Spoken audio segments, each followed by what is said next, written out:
Well, it's very important that the ecosystems think about pathways from early on in elementary and middle school through high school when they start to make up their minds what they want to do, and then into community college and directly to careers or to four-year universities and careers.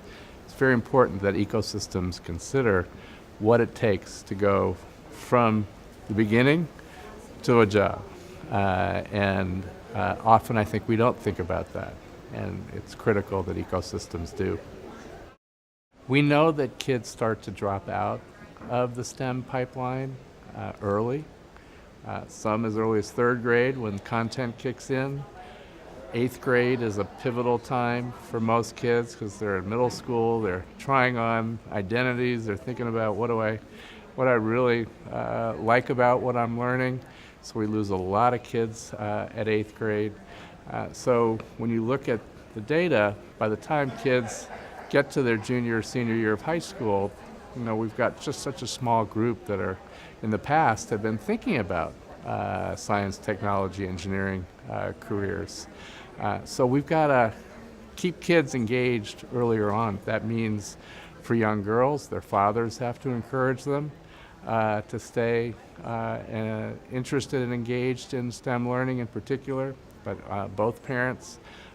We've got to give them support, so after school is really critical because that's where usually there's a caring adult who can help shepherd and mentor kids as they go on in their academic and career awareness.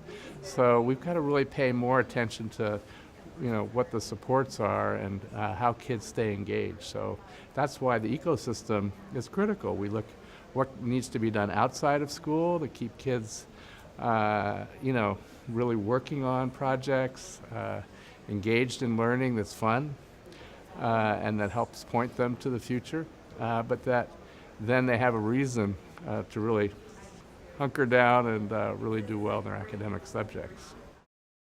I think we need to look at what works, and we have to be harder and harder nosed about that. And I think with the ecosystem partners around the table, they can do that together. For instance, here in Kansas City and in the region, they've made a decision that Project Lead the Way is going to be, kind of their backbone academic focus and support.